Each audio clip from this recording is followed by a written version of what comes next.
Terrence Howard has, taken him a trip to the motherland, specifically Uganda. He went out there to Uganda with his wife. Now, I was reading up on his wife. I know they was married 2 years, and then he got a divorce. So I don't know if they got back together, got remarried. I mean, I was trying to figure that portion out because they, as you can see in the pictures here, they're together, taking pictures and everything in Uganda. Now, they was welcomed by many people in the government.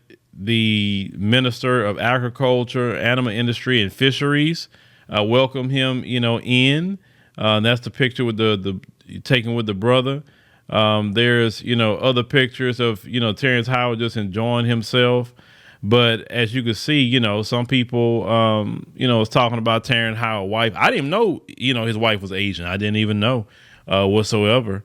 I've never seen him allude to her or whatever, but I started looking up pictures. Yeah, she with him. It's not like he was, hiding her or whatever the case may be. Well, of course, the conversation came up once again about prominent black men with women of other communities, why this always happened, yada, yada, yada.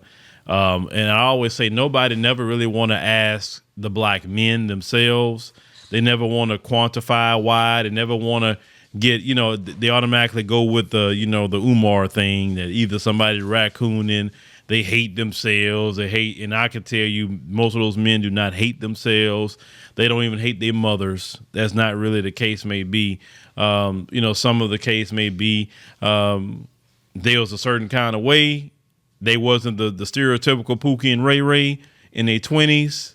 They was rejected, a lot of those brothers. And then when they meet their particular wife, they was interested.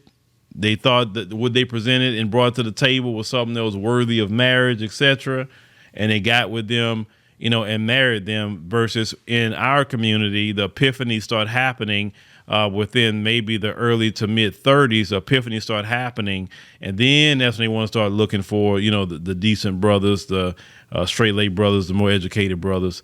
And then when those brothers aren't there or aren't available, then instead of blaming yourself before not taking those opportunities or being like Lori Harvey and saying, oh, well, I'm 25 years old, I got time and all these other things like that, and pass up on decent men, right? Because a lot of you do that too. You pass up on decent men. And then later when you get older and you by yourself and want to start attacking the men and like, no, you need to attack yourself, because a lot of you didn't had men that was good men that you could have dated. Probably someone would have married you, but you chose not to because you wanted to go live it up and do your thing. And that's a choice that you decided to make with the whole thing. And then now you got the brothers, like I said, are traveling. The brothers are going to different countries, and that's not going nowhere no time soon. That's going to be picked up more and more and more because American culture in itself, and this has nothing to do with no color either, what I'm about to say. American culture in itself is very toxic, and it don't matter. Like you said, at one point in time, people would say, oh, with different groups of women within this country. But no, they all the same now. All of them have the same toxic culture. All of them want to dress the same, act the same, wear the same clothes, have the same hair, have the same look. It's all the same. There's nothing any different. That's why a lot of men, who know what they're talking about say, no, I can't deal with that culture. I got to, go elsewhere. And that's happening. That's why I kind of laugh at people like Umar that rails against different things, but Umar never gets down to the bottom of why it's happening.